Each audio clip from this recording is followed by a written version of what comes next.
যেভাবে লেখা আছে ঠিক সেভাবেই।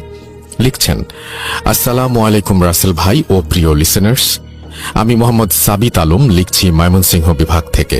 আজ আমি আপনাদের সামনে এমন একটি ঘটনা শেয়ার করতে যাচ্ছি যা আমার পরিচিত এক বড় ভাইয়ের নিজের চোখে দেখা একটি জিন ছাড়ানোর ঘটনা। পারিবারিক ও ভিকটিমের প্রাইভেসির জন্য আমি ঘটনার সাথে জড়িত সকল মানুষের নাম ছদ্মনাম হিসেবে ব্যবহার করব। ঘটনাটি নাহিন ভাই আমাকে যেভাবে বলেছেন আমি ঠিক সেভাবেই বলছি। আর আমি তখন অনার্স ফাইনাল বর্ষে পড়াশোনা করতাম। আমি কখনোই জিন, ভূত বা অদৃশ্য কিছুতে বিলিভ করতাম না। কি ভাবছ? বিলিভ করতাম না? আসলেই আরে করতাম, কিন্তু কাউকে বলতাম না। সবাইকে বলে বেড়াতাম যে আমি এসব মানি না। কিন্তু সেদিনের ঘটনার পর আমি আর কোনোদিন বলিনি যে আমি জিন বিলিভ করি না। কেন বলছি এসব? শোনো, সব বুঝতে পারবে। অনার্সে পড়াকালীন আমি রোজ বিকেল থেকে সন্ধ্যা প্রাইভেট পড়িয়ে বন্ধু বান্ধবের সাথে আড্ডা দিতাম চায়ের দোকানে বা খোলা মাঠে। এর মাঝে একদিন আড্ডা দিতে দিতে ভূতের কথা ওঠে, আর আমরা খোলা মাঠে বসে ভূত এফএম প্লে করে শুনতে থাকি। তখন আমি আমার বন্ধুদের বললাম যে বন্ধ কর, আমি আসলে এগুলো বিলিভ করি না, নিজের চোখে কোনোদিন দেখলে বিলিভ করব। তখন আমার এক বন্ধু জিসান বলে উঠল, তুই বিলিভ করিস না? তাহলে চল তোদের এক জায়গায় নিয়ে যাই। আমি জিজ্ঞেস করলাম জিসানকে, কোথায়? দেখ, সিরিয়াস টপিকে ইয়ার্কি করিস না। তখন সে আমাদের বলল সে একজন হুজুরের সন্ধান জানে যে হুজুর জিন ছাড়ানোর কাজ করে থাকেন, আর উনি পেশায় একজন মুয়াজ্জিন। আমি ওর কথাটা শুনে মনে মনে ভাবছিলাম যে একবার গিয়ে আসলেই দেখা উচিত, কারণ অজানা কিছু জানার ইচ্ছা মানুষের সব সময় থাকে। সেদিন রাত 8:30 টিউশন ছিল, কিন্তু হুজুরের কাছে যাব বলে আমি টিউশনে ফোন করে আজ আসবো না জানিয়ে জিসানকে আমাদের সাথে সেখানে নিয়ে যেতে বলি। এরপর সবাই মিলে প্রায় 30 মিনিট পর হুজুরের বাসার সামনে গিয়ে হাজির হই। হুজুরের নাম ছিল আব্দুল করিম। ওনার বাসার সামনে গিয়ে আমার আসলে কেন যেন একটু ভয় করছিল। দরজায় কে কড়া নাড়বে এসব তুচ্ছ বিষয়ে কথা কাটাকাটির পর আমার আরেক বন্ধু নিলয় দরজায় কড়া নাড়ল। দরজায় কড়া নাড়ার শব্দ শুনে একজন 15-16 বছর বয়সী ছেলে বেরিয়ে এসে আমাদের সালাম দিলেন আর পরিচয় জানতে চাইলেন। আমরা হুজুরের খোঁজ করছি শুনে উনি জানালেন যে উনি আব্দুল করিম হুজুরের ছেলে। আমরা তখন ওনাকে জানাই যে একটা সমস্যা আছে, যার জন্য আব্দুল করিম হুজুরের সাহায্য চাই আমরা। আমি এখানে একটু বলে রাখতে চাই যে এই কথা বলার কারণ হচ্ছে যে আমরা সরাসরি যদি বলি যে ওনার কাছ থেকে ঘটনা জানতে এসেছি, তাহলে উনি হয়তো আমাদের সাথে কথাই বলবেন না আর আমাদের বসতেও বলবেন না। যাই হোক, চলুন ঘটনায় ফিরি। আমাদের কথা শুনে ছেলেটি আমাদের ভেতরের রুমে গিয়ে বসতে বলে।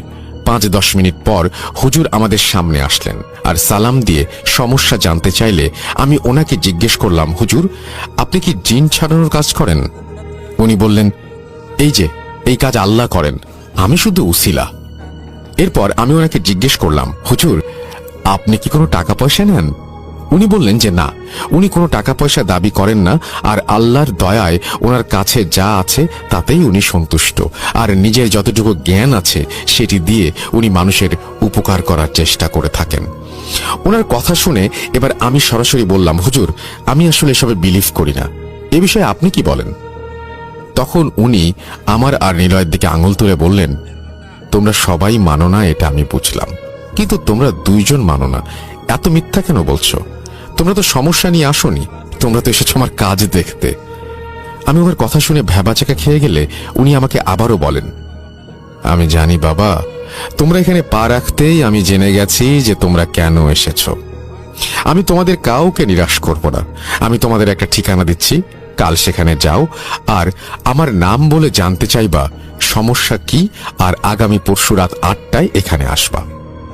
কিন্তু শর্ত একটাই, কোনো রেকর্ডিং বা ছবি তোলা যাবে না। এটা আমার ব্যক্তিগত কাজের জায়গা, আমি চাই না কেউ সেগুলোর ছবি তুলুক। আমি শুধু তোমাদের দেখাবো, কারণ তোমাদের মধ্যে 2 জন জীবনে একবার হলেও কালো জাদুর ছায়ায় পড়েছ।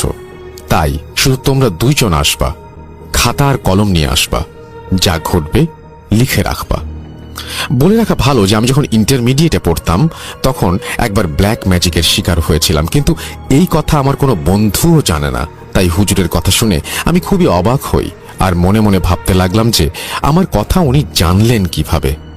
আর নিলয়, যে কিনা বিলিভ করে না এসবে, তার জীবনে কি কাহিনী? আব্দুল করিম হুজুরের কথায় সম্মতি দিয়ে ওনার কাছ থেকে ঠিকানা কালেক্ট করে সেদিনের মতো বাসার দিকে রওনা দিলাম। বাসায় ফেরার পথে নিলয় ওর জীবনের কাহিনী আমার সাথে শেয়ার করে। সেই ঘটনা অন্য আরেকদিন শেয়ার করব আপনাদের সাথে। নিলয়ের সাথে কথা বলে আমি আর নিলয় যে যার বাসায় চলে আসি। বাসায় ফিরে সেদিন রাতে আমি ঘুমোতে পারিনি। অনেক কষ্টে দিন পার করে সন্ধ্যায় নিলয়কে নিয়ে চললাম হুজুরের দেয়া সেই ঠিকানায়। ঠিকানা অনুযায়ী এলাকায় 5-10 মিনিট খুঁজে আমরা হুজুরের দেয়া এক্স্যাক্ট লোকেশনে পৌঁছে যাই আর দরজায় নক করি। 2-3 মিনিট নক করার পরেও কেউ দরজা খুলছিল না। এই দেখে আশাহত হয়ে এবার একটু জোরে নক করতেই একজন ভদ্র মহিলা দরজা খুলে আমার পরিচয় ও আসার কারণ জিজ্ঞেস করলেন। আমরা ওনাকে সালাম দিয়ে হুজুরের দেয়া কাগজটা ওনাকে দিয়ে বললাম, হুজুর আমাদের সম্পূর্ণ ঘটনা জানতে পাঠিয়েছেন আর তাই আমরা এখানে এসেছি। ভদ্র মহিলা আমাদের ভেতরে আসতে বলে আমাদের সামনে হাঁটতে লাগলেন। ড্রয়িং রুমে আমাদের বসিয়ে উনি মেইন দরজা লাগিয়ে আমাদের সামনে দিয়ে ভিতরে চলে গেলেন। 5 মিনিট পর উনি পানি, বিস্কিট আর চানাচুর নিয়ে আমাদের সামনে রাখলেন আর বললেন, খাও। আমি পানির গ্লাস হাতে ওনাকে জিজ্ঞেস করলাম, আন্টি, কি সমস্যা হয়েছে আপনাদের সাথে, বলবেন আমাদের? উনি আমার প্রশ্ন শুনে বললেন যে হুজুরের কাছে ওনারা সব বলেছিলেন তো, তাহলে হুজুর আমাদের কেন পাঠালেন? আমি ওনাকে বললাম যে আন্টি, আসলে আগামীকাল হুজুর আপনাদের সমস্যা সমাধানে আসবেন, তাই হুজুর আমাদের মাধ্যমে আবার সম্পূর্ণ বিষয় জানতে চান, তাই আমাদের উনি পাঠিয়েছেন। আমার কথা শুনে ভদ্র মহিলা একটি সোফায় বসে বলতে শুরু করলেন ওনার ছেলে মাহিনের সাথে ঘটা একটি ঘটনা। ভদ্র মহিলা আমাদের ঘটনাটি যেভাবে বলেছিলেন আমি ঠিক সেভাবেই বলছি। আমার ছেলের নাম মাহিন, আমার একমাত্র ছেলে। শহরে একটি স্কুলে সে 9ম শ্রেণীর একজন ছাত্র, মেধাবী আর খুব শান্ত স্বভাবের। এতটাই শান্ত যে কেউ যদি ওকে 2টা চড় দিয়েও চলে যায় ও কোনো প্রতিবাদ করবে না। এজন্য ওর বন্ধু বান্ধব নেই বললেই চলে। আমার ছেলে প্রতি বছর শেষে গ্রামের বাড়িতে ঘুরতে যেত। মাহিনের চাচা আশফাক গ্রামে থাকে। বছরের শেষে সে আমাদের বাসায় আসে আর মাহিনকে কিছুদিনের জন্য গ্রামের বাড়িতে নিয়ে যায়। প্রতিবারের মতো সেবারও আশফাক আমার ছেলেকে নিয়ে গ্রামের বাড়িতে যায়। 9 দিন গ্রামের বাড়িতে থেকে আমার ছেলে বাড়ি ফিরে আসে ওর চাচার সাথে।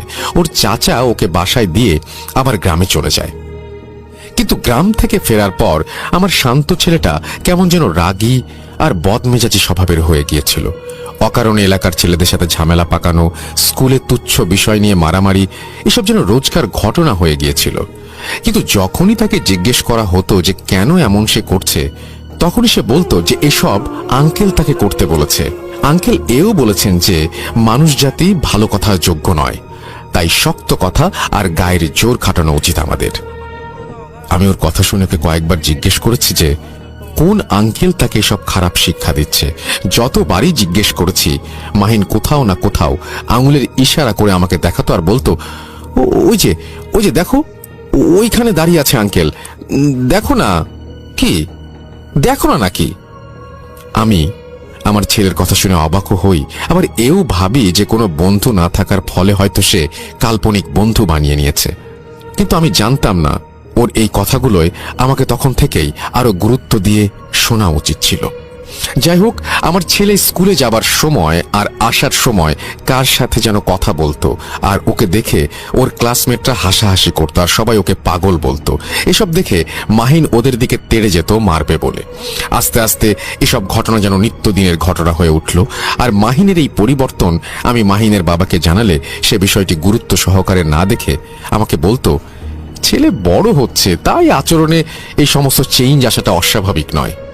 আমি আমার হাজবেন্ডের কথা মেনে নিয়ে আর মাহিনের বিষয়ে বেশি একটা গুরুত্ব দেইনি। আমার ছেলে কয়েকটা সাবজেক্ট প্রাইভেট পড়তো, বাকি 5 জন ছাত্রের মতো। আমাদের বাসা স্কুলের সব থেকে কাছে হওয়ায় স্কুল শেষে বিকেলে স্কুলের একজন টিচার মাহিনকে পড়াতে আমাদের বাসায় আসতেন। মাহিনের সাথে স্কুলের আরো 2 জন ছাত্র স্যারের কাছে পড়তে আমাদের বাসাতেই আসতো।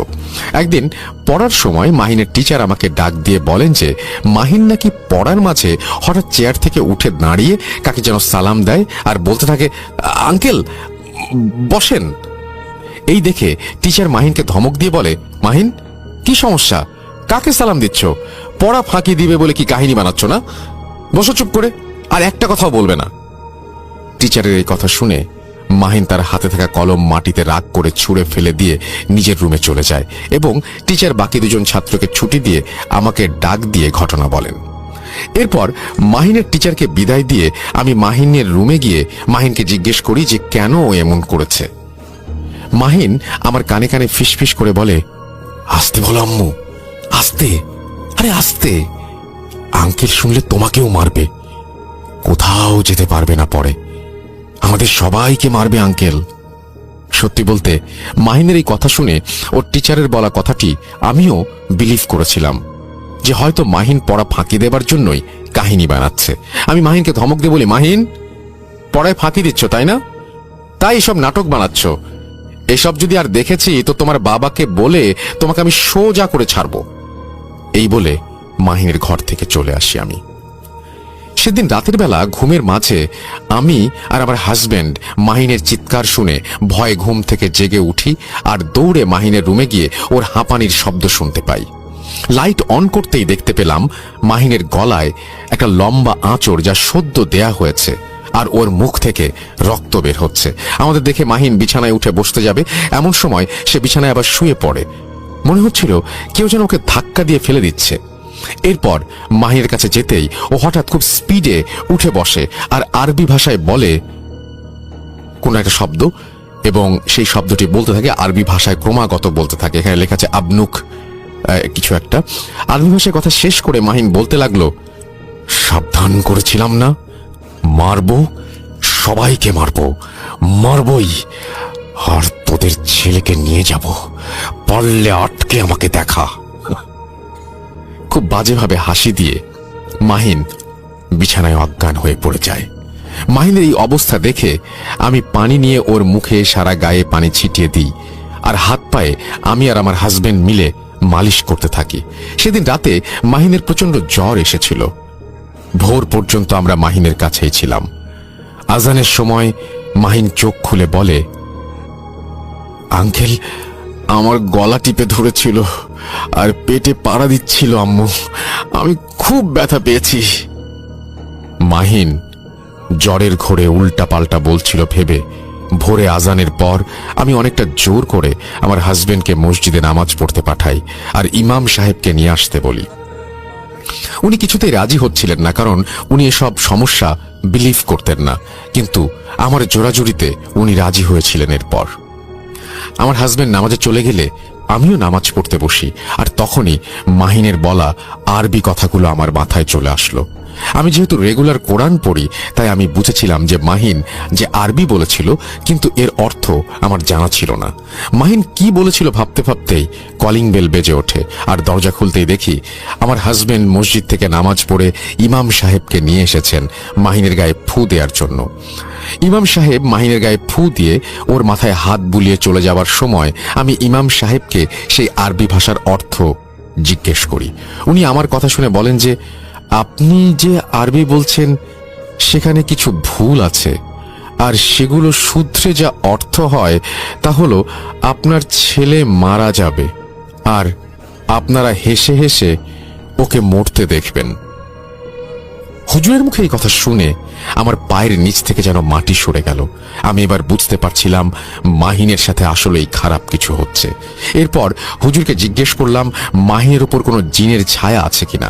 আমার কথা শুনে আমার হাজবেন্ড আমাকে জোরে ধমক দিয়ে হুজুরকে সালাম দিয়ে বিদায় করে দেন।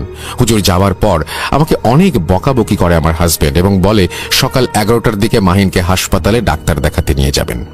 সেই অনুযায়ী সকাল 11টায় মাহিনকে ডাক্তারের কাছে নিয়ে যাওয়া হয়।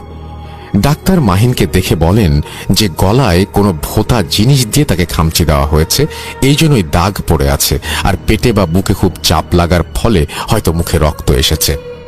ডাক্তার এও বলেন যে অন্য কিছুও হতে পারে, কিন্তু তারা শুরুতে এক্স-রে করতে চান। মাহিনের এক্স-রে করা হয়। এক্স-রে রিপোর্ট আমাদের সবার চোখের পলক ফেলা বন্ধ করে দিয়েছিল। মাহিনের এক্স-রেতে দেখা যাচ্ছিল তার পেটের দিকে বাম পাঁজরে একটা চারকোনা আর একটা গোল কালো কিছু মাঝারি দুটা টুকরা। মনে হচ্ছিল যেন কেউ এগুলো মাহিনের পেটে ঢুকিয়ে দিয়েছিল। মেশিনের ফল্ট ভেবে ডাক্তার আবার এক্সরে করতে চাইলেও পরের বার সেম রেজাল্ট আসে। ডাক্তার আমাদের ঢাকা রেফার করে দেন, কিন্তু এবার আমার মন মানছিল না। আমি বুঝতে পারছিলাম এই সমস্যার সমাধান কোনো ডাক্তারের হাতে নেই।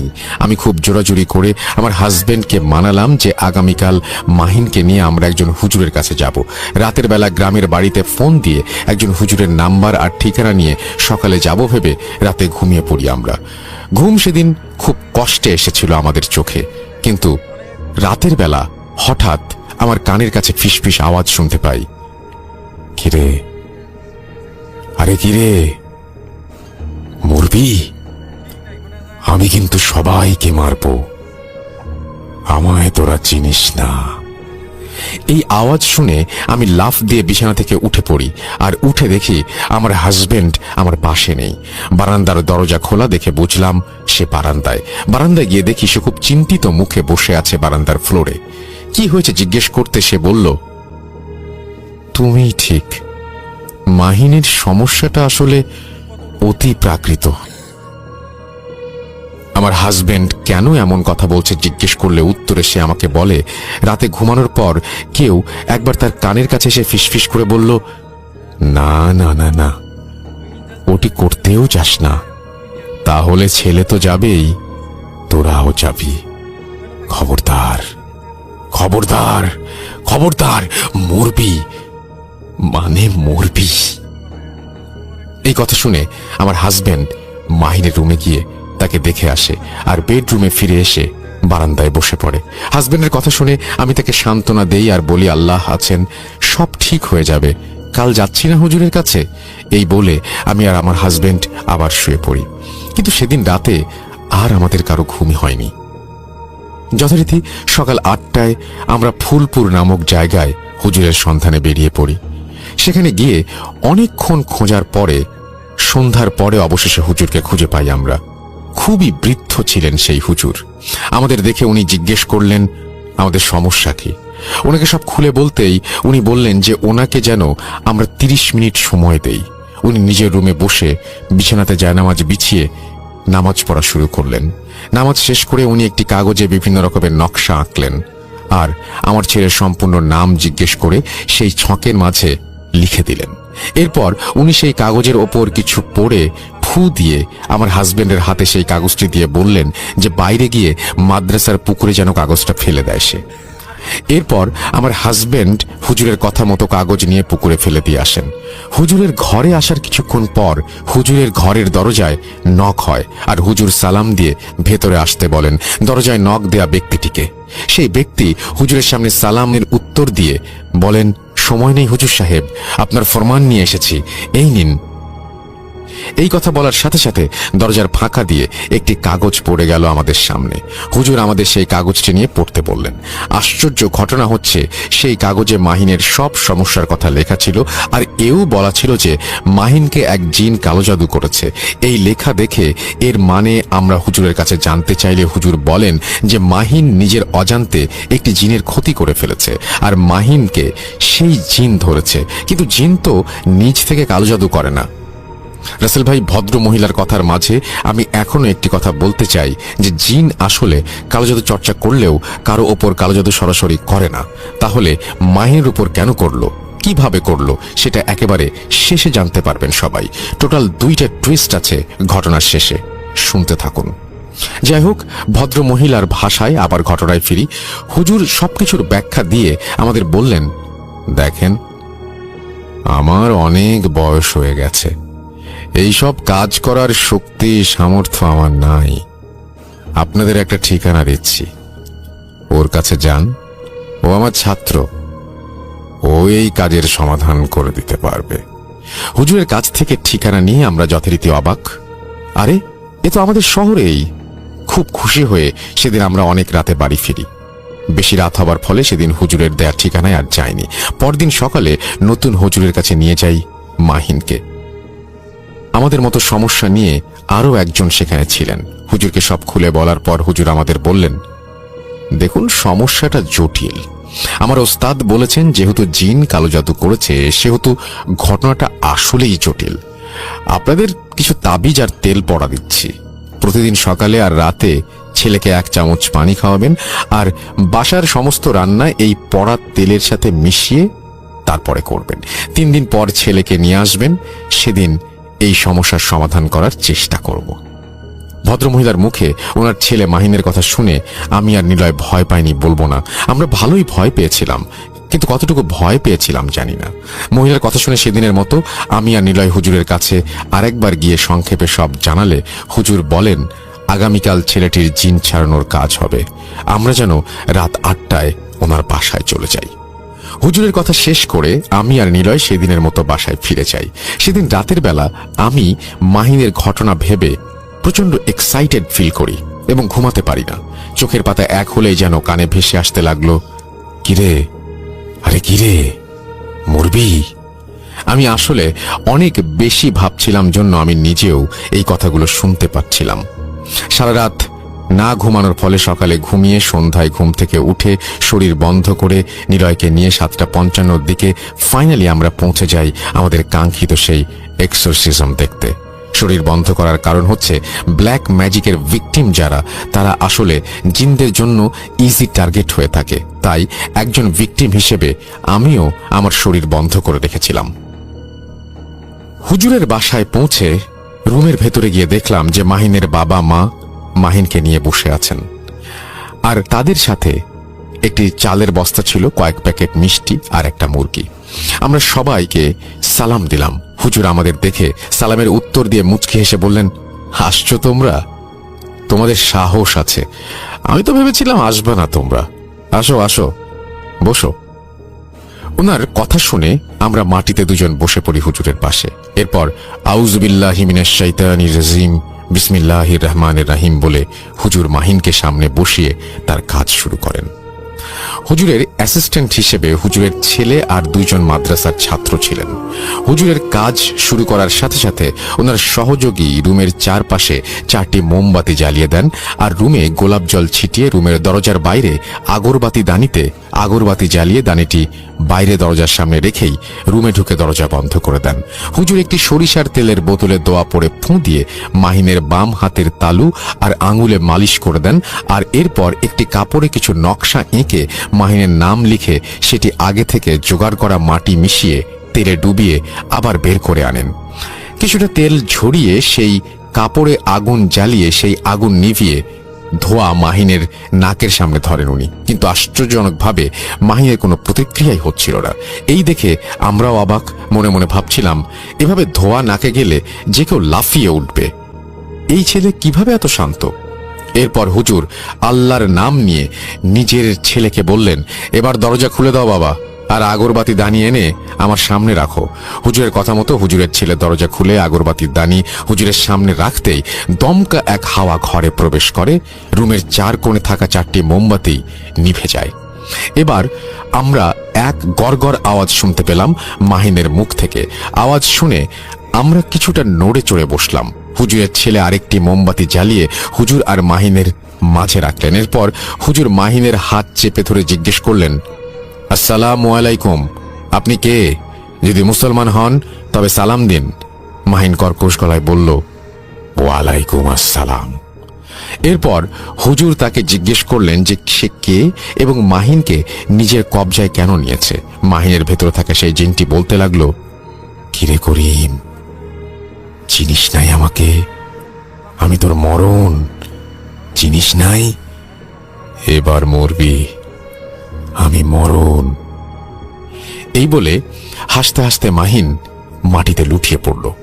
এরপর হুজুর মাহিনের মাথায় হাত দিয়ে কিছু দোয়া পড়ছিলেন, কিন্তু এখানেই আসলে বাদ সাধল কিছু একটা। হুজুর বলছিলেন যে ওনার কোনো দোয়াই নাকি কাজ করছে না, কারণ হুজুরকেও কালো জাদু করা হয়েছে। এই কথা শুনে আমরা ভীষণ পরিমাণে ভয় পেয়ে যাই। এরপর হুজুর মাহিনকে বিছানায় শুইয়ে দিতে বলেন আর আমাদের বলেন যে এই জিনকে উনি চেনেন। এই জিন সম্পর্কে হুজুরের বর্ণনা আমি ওনার মতো করেই বলছি। প্রায় 1.5 বছর আগে আমার এখানে আমার শিক্ষক বৃদ্ধ হুজুর একটি রোগী পাঠান। সেই রোগীর ওপরে এই জিন ভর করেছিল। ওই রোগীকে ভালো করা গেলেও জিনকে ধরতে পারি নাই আমি। সে তার নাম আমাকে বলে নাই, কিন্তু সে যে আবার ফিরে আসবে আমি ভাবিও নাই। আমাকে কালো জাদু করা হয়েছে, যার জন্য আমার দোয়া কাজ করছে না। এটুকু বলে হুজুর ওনার ছেলেকে প্লাস্টিকের একটি মগে করে পানি আনতে বললেন, আর দোয়া পড়ে সম্পূর্ণ রুমে পানি ছিটিয়ে দিতেই দরজায় জোরে জোরে ধাম ধাম করে আওয়াজ হলো। মনে হলো কেউ দরজার জোরে একটা বাড়ি দিয়ে গেল। দরজা খুলেই দরজার সামনে কালো সুতোয় বাঁধা দুটি তাবিজ পড়ে থাকতে দেখলাম আমরা। আমি তখন হুজুরের অনুমতি নিয়ে লাইট অন করে তাবিজের একটি ছবি তুলে নেই। এরপর হুজুরের হাতে পলিথিন পেঁচিয়ে দোয়া পড়ে সেই তাবিজ তুলে আনেন, আর একটি কাগজে কিছু নকশা এঁকে তাবিজ দুটাকে সেই কাগজে পেঁচিয়ে আগুনে পুড়িয়ে ফেলেন। আশ্চর্যজনকভাবে তাবিজ পুরাতে শুরু করলেই বিছানায় থাকা মাহিন হাসতে শুরু করলো আর বলল, বুঝে ফেলেছিস না? তোকে কালো জাদু করেছিলাম যেন কিছুতেই করতে না পারিস তুই, কিন্তু তুই তো অনেক চালাক দেখা যায়। এই কথা শুনে হুজুর ওনার দুজন ছাত্র, ওনার ছেলে আর দুজন বন্ধুকে বললেন মাহিনকে ধরে নিচে নিয়ে আসতে। আমরা মাহিনকে ধরে নিচে নিয়ে আসতেই মাহিন আমার হাতে একটা কামড় দেয়। কামড় ফিট করার সাথে সাথেই আমি জোরে একটা ঝাড়া দিয়ে আমার হাত মাহিনের মুখ থেকে ছাড়িয়ে নেই, না হলে মাহিন আমার হাতের মাংস তুলে ফেলত। এরপর মাহিন খুব জঘন্য ভাষায় হুজুরকে গালি দিতে থাকে আর পা দিয়ে হুজুরের গায়ে লাথি দিতে থাকে। হুজুর এরপর আমাদের জিজ্ঞেস করলেন আমরা সবাই আয়াতুল কুরসি পারি কিনা। সবাই হ্যাঁ বোধক উত্তর দিলে হুজুর বলেন যে সবাই একসাথে গুনগুন করে আয়াতুল কুরসি পড়ি জানো। আমরা সবাই গুনগুন করে আয়াতুল কুরসি পড়তে লাগলাম, আর হুজুর তেলে ফুঁ দিয়ে সেই কাপড় আবার ডুবিয়ে আগুন লাগিয়ে সেটা ধোয়া মাহিনের নাকের কাছে দিচ্ছিলেন, আর মাহিনের কনিষ্ঠাঙ্গুলি জোরে চেপে ধরে রেখেছিলেন। এরপর হুজুর আগরবাতি দানির মধ্যে নতুন আগরবাতি রেখে সেগুলো জ্বালিয়ে দিলেন, আর মাহিন শান্ত হয়ে গেল। এরপর হুজুর বললেন যে ওকে বেঁধে ফেলা হয়েছে, যতক্ষণ এই আগরবাতি না নিভছে ও নড়তে পারবে না। এরপর হুজুর মাহিনকে জিজ্ঞেস করল যে সে কেন এসেছে। হুজুরের কথা শুনে মাহিন বলতে থাকে, করিম হুজুর সেই জিনকে আগে একবার তাড়ানোর পরে জিন প্রতিশোধ নেয়ার জন্য হুজুরের এলাকাতেই ঘুরঘুর করছিল, কিন্তু কোনো মাধ্যম পাচ্ছিল না। একদিন সে যেখানে থাকে সেখানে সেই জায়গায় মাহিম চিপস খেয়ে চিপসের প্যাকেট ফেলে আর সেই জায়গায় থুতু ফেলে। ফলে সে রাগান্বিত হয়ে মাহিনের ওপর ভর করে, কিন্তু মাহিনের ওপর সে একদিনে ভর করেনি। সে শুরুতে মাহিনের পিছু নিয়েছে, পরে দেখা দিয়েছে আরো খারাপ কাজ করিয়ে তার উপর ভর করেছে। মাহিন যখন তার চাচা আশফাকের সাথে গ্রামে গিয়েছিল তখন সেই জিন মাহিনের সাথে সেখানেই ছিল। এবার আসি ঘটনার মূল টুইস্টে। মাহিনের চাচা আশফাক গ্রামে থাকতো আর তার নিজের এবং মাহিনের বাবার ওয়ারিশের জমি দেখাশোনা করত, আর সেখানে সে চাষাবাদ করত। মাহিন জন্মাবার আগে একবার মাহিনের বাবা আশফাক সাহেবকে বলেছিলেন, আশফাক, আমার যদি সন্তান না হয় জমি জমা সব তোরে আর তোর ছেলেরে দিয়ে দিব। আশফাক সাহেবের মনে সেখান থেকে খুব জঘন্য একটি বুদ্ধির উদয় হয়। সে শেষবার মাহিনকে গ্রামে নিয়ে গিয়ে মাহিনের ওপর কালো জাদু করে, কিন্তু যে কবিরাজের মাধ্যমে কালো জাদু করা হয়েছিল সেই কবিরাজ বুঝতে পারে যে মাহিনের পেছনে অলরেডি একটা জিন লেগেছিল। তাই সেই কবিরাজ চিল পাখি জবাই দিয়ে সেটার মাংস কালো জাদু করে সেই জিনের সাথে একটা সম্পর্ক স্থাপন করে সেই মাংস মাহিনের নাভির ভেতরে তার পেটে ঢুকিয়ে দেয়া হয়, আর সেই মাংসের টুকরা দুটোই এক্সরেতে মাহিনের পাঁজরের দিকে দেখা যাচ্ছিল। আর এরপর সেই কবিরাজ সেই জিনকে বাধ্য করে যেন সেই জিন নিজে কালো জাদু করে মাহিনকে আস্তে আস্তে মেরে ফেলে। আশা করি এবার সবাই বুঝতে পেরেছেন যে জিন কেন মাহিনের ওপর কালো জাদু করেছিল। শুরু থেকে শেষ সবটা জানা হয় আমাদের। এরপর আমরা দেখি আগরবাতি প্রায় নিভু নিভু অবস্থায়। তখন হুজুর মাহিনের ওপর একটা সাদা কাপড় দিয়ে মাহিনের শরীর ঢেকে দিয়ে মাহিনকে ধরতে বলেন, আর আমাদের আবার আয়াতুল কুরসি পড়তে বলেন, আর ওনার ছেলেকে বলেন মুরগিটা নিয়ে আসতে।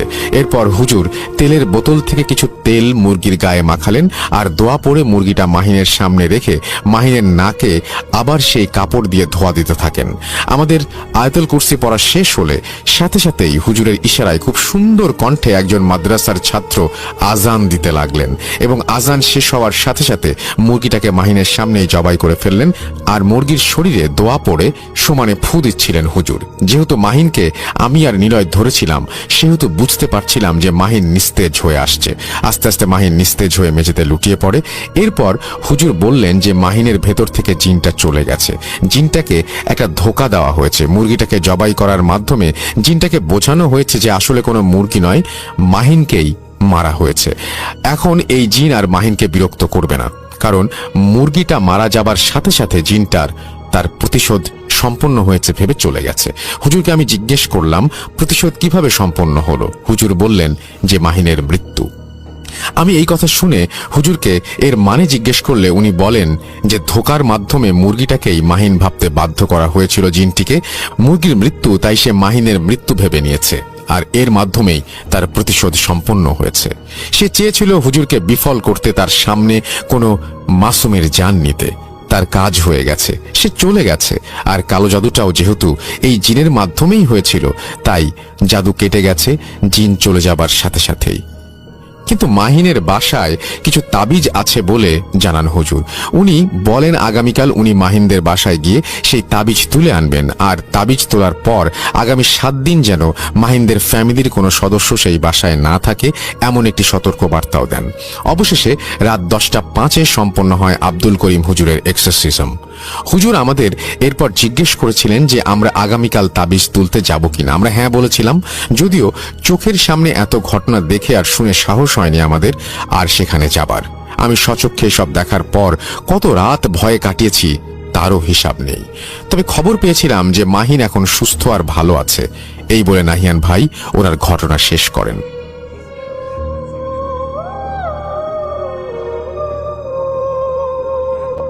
বরাবরের মতো আজকেও শুরু করতে চাই একটা ইমেইল দিয়ে। আশা করছি এই ইমেইলটা আপনাদের ভালো লাগবে। যেভাবে লিখেছেন সেভাবে পড়ে শোনাচ্ছি।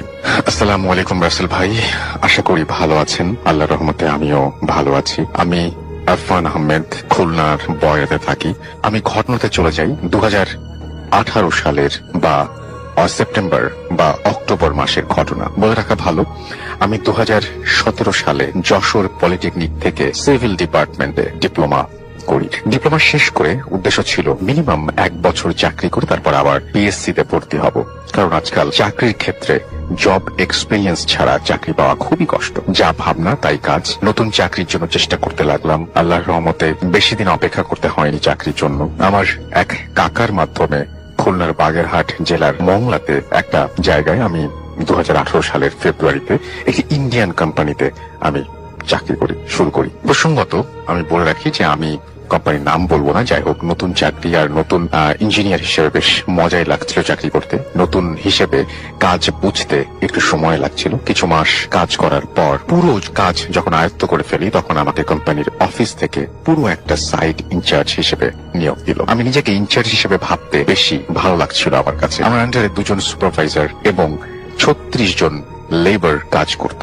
এত বড় টিম আমি চালাবো ভাবতেই আনন্দ লাগছে। বলে রাখি, আমাদের প্রজেক্টে 24 ঘন্টায় কাজ চলতো। সকাল 8টা থেকে রাত 8টা ডে শিফট এবং রাত 8টা থেকে সকাল 8টা নাইট শিফট। প্রথম কিছু মাস আমার ডিউটি দিনের বেলাতেই ছিল। এরপর 3-4 মাস আমার ডিউটি চেঞ্জ করে রাতে দিয়ে দেওয়া হলো। বাধ্য হয়ে রাতের ডিউটি নিতে হলো। প্রথম রাতে একটু সমস্যা হচ্ছিল, পরে সব ঠিক হয়ে যায়। কিন্তু তখন বুঝিনি এই রাতের ডিউটি আমার জীবনে কাল হয়ে আসবে। আমাদের কাজের এরিয়াতে বাইরে প্রত্যেক কোম্পানির জন্য আলাদা আলাদা কলোনি আছে। লেবারদের জন্য আলাদা কলোনি আর অফিসারদের জন্য আলাদা কলোনি। তবে দূরত্ব বেশি না বলে হেঁটেই যেতে হয় এবং 4-5 মিনিট সময় লাগে। অফিসার্স কোয়ার্টার বা কলোনি যেটা আছে, সেখানে ইঞ্জিনিয়ার আর সুপারভাইজার আর লেবার কলোনিতে ওয়ার্কাররা থাকে। নাইট শিফটে ডিউটি করার সময় রাতে আমাদের অফিসের কলোনিতে রাতের খাবার খেতে যেতে হতো। বলে রাখি, অফিসের কলোনিতে যেতে হলে একটা কাশ বনের ভেতর থেকে যেতে হতো। কাজের তেমন চাপ না থাকলে রাতে আগেই খেতে চলে যেতাম এবং যেদিন একটু চাপ থাকতো সেদিন যেতে একটু রাতই হয়ে যেত। তারিখ ঠিক মনে নেই। সেদিন কাজের চাপ তেমন না থাকায় রাত 9টায় খেতে চলে আসি অফিসার্স কলোনিতে। খাওয়া শেষ করে রুমে ঢুকি রেস্ট নেওয়ার জন্য। রেস্ট করে আবার তাড়াতাড়ি করে আমি আমার ওয়ার্কিং এরিয়াতে চলে যাই। আমি আমার এরিয়াতে ঢুকতেই দেখি জটলা হয়ে লোক বসে আছে এবং তারা গল্প করছে। আমাকে দেখে সবাই উঠে দাঁড়ালো। স্যার বসেন বলতেই একজন চেয়ারে গিয়ে দিল। আমি একটু ধমকের সুরে বললাম, কাজ বাদ দিয়ে সবাই বসে গল্প করছেন কেন? সবাই চুপ করে আছে। হঠাৎ লেবারদের মধ্যে একজন বলে উঠলো, স্যার আপনি ঘটনা কিছু জানেন না? আমি বললাম, কিসের ঘটনা? বলে রাখি এখানে যে আমি রাতে ডিউটি করার পর সারাদিন এক প্রকার ঘুমাতাম, শুধু খাওয়ার সময় উঠতাম, ঘুম না আসলেও শুয়ে থাকতাম। যাই হোক, আমি চেয়ারে বসতে বসতে লেবারটি বলল, স্যার গতকাল রাতে তো লেবার কলোনিতে একজনকে ভূতে ধরেছিল। ভূতের কথা শুনে একটু আগ্রহ হলো ঘটনা জানার জন্য। এবার সবাই দেখলাম একটু নর্মাল হয়ে জড়সড় হলো। সে বলতে লাগলো, আমাদের কলোনিতে গতকাল মাঝরাতে হঠাৎ কান্নার আওয়াজ, গুনগুন কান্না। একজন বুঝতে পারলো তার খাটের পাশ থেকেই কান্নার আওয়াজ আসছে। সে ভয়ে অন্য একজনকে ডাক দিল। এবার কান্নার আওয়াজ যেন আরো বেড়ে গেল। এভাবে বাড়তে বাড়তে এত তীব্র হলো যে কেউ আর ঘুমোতে পারলো না। এক প্রকার সবাই ঘুম থেকে উঠে গেল এবং রুমের আলো জ্বালানো হলো। কান্নার শব্দ কোথা থেকে আসছে তাই খোঁজা হলো। খুঁজতে খুঁজতে দেখা গেল একটা ছেলে তারই বেডের নিচে বসে কাঁদছে। সবাই তাকে হাত ধরে টানতে টানতে বাইরে বের করে নিয়ে আসলো, কিন্তু কিছু তাকে বাইরে বের করা যাচ্ছিল না। তাদের মধ্যে অনেকে বলতে লাগলো, হয়তো ওর বাসার কথা মনে পড়ছে তাই কাঁদছে। বলে রাখি, এই ছেলেটি আমাদের কোম্পানিতে নতুন জয়েন করেছিল। আবার অনেকে বলতে লাগলো, হয়তো ওর বাসা থেকে কোনো খারাপ সংবাদ এসেছে তাই কাঁদছে। একজন ওর হাত ধরে টানতে লাগলো, কিন্তু ছেলেটির গায়ে এত শক্তি ছিল যে ধরাধরি করার পরও ছেলেটিকে খাটের নিচ থেকে বের করা যাচ্ছিল না। কিছুক্ষণ পর ছেলেটির নিজে থেকেই বের হয়ে আসলো। ছেলেটি বের হবার পর সবাই যা দেখলো তা দেখবে বলে কেউ ভাবেনি। সবাই দেখলো ছেলেটির চোখ একদম রক্তের মতো লাল। সবাই দেখে অনেকটা ঘাবড়ে গেল। তখন রাত 1:30 বাজে। এত রাতে কোথায় যাবে, কি করবে ভেবে না পেয়ে সকালে অথরিটিকে জানানো হবে এই ভেবে রাতে সবাই ঘুমিয়ে পড়লো। ছেলেটির তেমন কোনো সমস্যা হচ্ছে না বলে সেও ঘুমিয়ে পড়লো। যাই হোক, ঘটনা এখানে শেষ হলে ভালো হতো। ওই রাতে তখন রাত 3টা হবে, একজন বাথরুমে যাবে বলে উঠলো। রুমের আলো জ্বালাতেই দেখলো সেই ছেলেটি শূন্যের ওপর ভেসে আছে আর তার বিছানা উল্টা পাল্টা করে। সে এটা দেখেই চিৎকার দিয়ে উঠলো। সাথে সাথে আবার সবাই জেগে উঠলো। উঠে সবাই একই অবস্থা দেখলো। যাই হোক, ওই দিন দিনের বেলা ঘটনা ওখানে শেষ হলো। এসব বলার মাঝখানে দেখলাম একটা লোক দৌড়ে আমাদের দিকে আসছে। এসে সে হাঁপাতে হাঁপাতে বলছে, স্যার আমাদের কলোনিতে খুব খারাপ অবস্থা, মানুষজন অতিষ্ঠ হয়ে যাচ্ছে, আর থাকা যাচ্ছে না। আমি বললাম, কি হয়েছে আবার? আজকেও রাতে হঠাৎ কান্নার শব্দ। সবাই আজকেও খুঁজতে খুঁজতে দেখলো আমাদের খালেক ভাই রুমে বাইরে বসে গুনগুন করে কাঁদছে। সবাই মিলে তাকে তুলে রুমের ভেতরে নেওয়ার চেষ্টা করছে, কিন্তু খালেক ভাই গায়ে এত ওজন আর শক্তি, কেউ তার সাথে পারছে না। আমি বললাম, কোন খালেক ভাই? আমাদের হেল্পার খালেক ভাই। সে বলল, জি স্যার।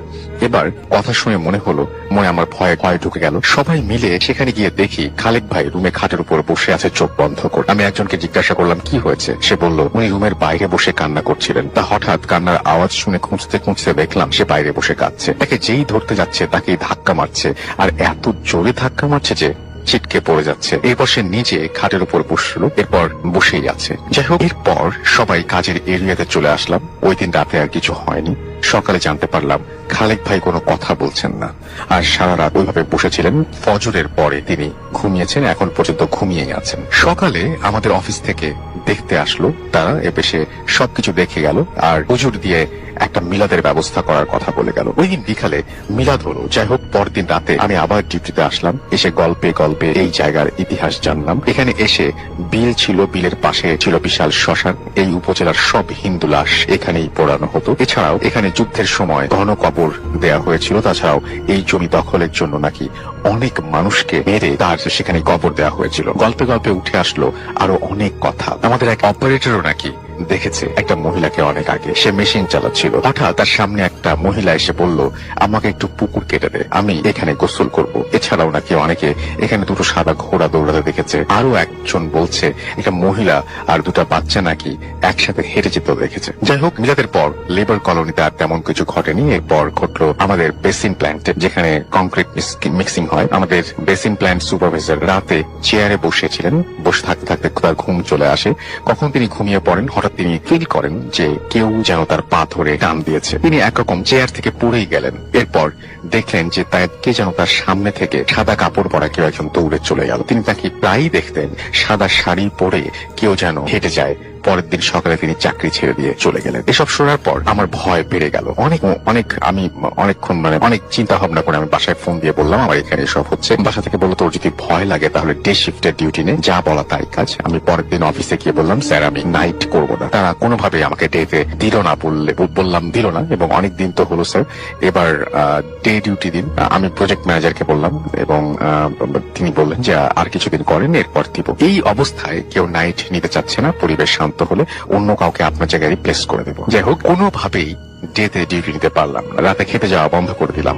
এরপর অনেকদিন যাবত আর কোনো এরকম ভয়ঙ্কর কিছু শুনি। পরে মন থেকে ভয়টা একটু দূর হলো। তারিখ 28 সেপ্টেম্বর 2018। প্রতিদিনের মতো আজও নাইট ডিউটিতে গেলাম। কাজের তেমন কোনো চাপ নেই। আমার খুব মাথা ব্যথা করছিল। স্যারকে ফোন দিয়ে বললাম, স্যার আমার মাথা ব্যথা করছে, আমি আজ যেতে পারবো না। স্যার বলল, আরফান আজ যেতেই হবে, কারণ আজ সুপারভাইজার দুজন যায়নি, আপনি না গেলে কাজ দেখবে কে। বেশ ধমকের সুরেই বলল, আপনাদের জন্য কি কোম্পানি লস করবে নাকি? আমি রাগ করে বের হয়ে পড়লাম। কাজের এরিয়ার উদ্দেশ্যে একটা টেবিলে মাথা নিচু করে শুয়ে আছি। একজন লেবার এসে বলল, কি হয়েছে স্যার, এমন করে শুয়ে আছেন কেন? আমি বললাম, ও মারুফ ভাই বসেন, আমার খুব মাথা ব্যথা করছে। স্যারকে বললাম, স্যার আমাকে উল্টো ধমক দিল। মারুফ ভাই আমাকে বলল, স্যার আপনি রুমে যে 1 ঘন্টা একটা ঘুম দেন, দেখবেন সব ঠিক হয়ে গেছে, আর এখানে আমি সামলে নেব, যদি কোনো প্রয়োজন হয় আপনাকে জানাবো, আপনি না হয় তখন আসবেন। তার কথা মতো আমি 9:30টার দিকে রুমে চলে যাচ্ছি। এসে লাইট অফ করে ঘুম দেই। হঠাৎ ফোনের শব্দে ঘুম ভাঙলো। মারুফ ভাই ফোন করেছে। ফোন ধরতে বলল, স্যার ক্লায়েন্ট স্যার এসেছে, আপনাকে খুঁজছে। আমি তাকে বলেছি, আপনি অসুস্থ, তবুও আপনাকে চাচ্ছে, আপনি একটু আসলে ভালো হতো। আমি আসছি বলে ফোন কেটে দিলাম। ফোনের দিকে তাকিয়ে দেখি রাত 1:36, বাইরে ঝিরিঝিরি বৃষ্টি পড়ছে। কোম্পানির দেয়া নতুন রেইনকোটটা গায়ে লাগিয়ে বের হয়ে পড়লাম। তখন আমার মাথায় ভূত প্রেতের কোনো চিন্তাই ছিল না। ফোনের টর্চ জ্বালিয়ে কাশবনের মাঝ দিয়ে যাচ্ছি। যখন কাশবনের ঠিক মাঝে পৌঁছালাম, তখন কেমন যেন ভয় লাগতে শুরু করলো, আর আগের কথাগুলো মনে পড়তে লাগলো। সূরা পড়তে পড়তে আমি এগিয়ে যাচ্ছি। দূরে দেখা যাচ্ছে কেউ একজন হেরে যাচ্ছে। আমি ভাবলাম হয়তো কোনো লেবার হবে। মনের সাহস নিয়ে আমি আরো দ্রুত হেঁটে গেলাম। উদ্দেশ্য ওই লোকটাকে ধরা, ওনার সাথে সাথে কাশবন পার হব। কিন্তু কাছে যেতেই বোঝা যাচ্ছে একটা সাদা শাড়ি পরা মহিলা। আমি ভাবলাম মহিলা আসবে কোথা থেকে, এখানে তো কোনো মহিলা কাজ করে না। আরো কাছে গেলাম, যেতে দেখি না, আসলেই একটা মহিলা, কোলে একটা বাচ্চা। আমি ভয়ে পাথরের মতো দাঁড়িয়ে গেলাম। মহিলাও দাঁড়িয়ে গেল। আমি ভয়ে তাকিয়ে আছি। মহিলাটা পেছনে ফিরে আমার দিকে যা দেখলো, তা দেখে আমি নিজেকে সামলে রাখতে পারলাম না। দেখলাম মহিলার কোনো চোখ মুখ নেই, ফুটবলের মতো সমান মুখ, আর কোলে একটা বাচ্চা তার হাতে, এবং সেই বাচ্চাটার একটা কাটা হাত ঝুলছে। হঠাৎ আমার ফোন বেজে উঠলো। মারুফ ভাই ফোন করেছে। ফোন বাজতে কিন্তু আমি ফোন রিসিভ করতে পারছি না। ভয়ে পাথর হয়ে গেছি। আমি জোরে জোরে সূরা পড়তে লাগলাম। হঠাৎ দেখি আমার সামনে মারুফ ভাই সহ আরো কয়েকজন, সামনে সেই মহিলা নেই। মারুফ ভাই আমাকে এসে বলল, স্যার আপনি ঠিক আছেন তো? আমি তখন কিছু বলছি না। তারা আমাকে ধরে কাজের এরিয়াতে নিয়ে গেল। চেয়ারে বসলাম, পানি খেলাম, কিন্তু কোনো কথা বলতে পারলাম না, কারণ কথা বলার মতো কোনো পরিস্থিতি আমার ছিল না। আমার সাথে কি হচ্ছে সব আমি বুঝে উঠতে পারছি না, কিন্তু আমি যেন কিছুতেই যাচ্ছি না, কেউ আমাকে জোর করে করাচ্ছে, এবং চেষ্টা করে কথা বলতে পারছি না। মারুফ ভাই বলল, আমি স্যারকে ফোন দিলাম আসার জন্য, স্যার বলল আমি আসছি। এরপর একজন হুজুর আমাকে বলল, আপনি এগিয়ে যান, আপনার স্যার ভয় পেয়েছে, কাশবনের মাঝে দাঁড়িয়ে আছে। এই শুনে আমি স্যারকে ফোন দিলাম, কিন্তু ধরেননি। তাই আমি দৌড়ে এসে দেখি সত্যি সত্যি আপনি দাঁড়িয়ে আছেন। আমি জানি না ওই লোকটাকে। ওনার কথা মতো আমি কিছু না ভেবেই দৌড়ে চলে এসেছি। আমি একটু স্বাভাবিক হলাম। এরপর ঘটনার প্রায় 1 থেকে 1.5 ঘন্টা পর আরো খারাপ ঘটনা। আমি অন্য একজনকে চুপ করে টেবিলে মাথা দিয়ে শুয়ে আছি। মারুফ ভাই আমাকে দেখার জন্য আমার সাথে দিয়েছিল। হঠাৎ আমি টেবিলে চেয়ার ফেলে দিয়ে আমার সামনে বসা লোকটিকে কামড় দেওয়ার জন্য এগিয়ে গেলাম। আমার সামনে বসা লোকটি আমাকে কোনোভাবে আটকে রাখতে পারছে না। ওদের কথা মতো আমার গায়ে নাকি এত শক্তি ছিল যে কোনো সাধারণ মানুষের গায়ে এত জোর থাকে না। এসব দেখে বেশ কয়েকজন এসে আমাকে ধরতে চাইলো। আমাকে 3-4 জন মিলে ধরে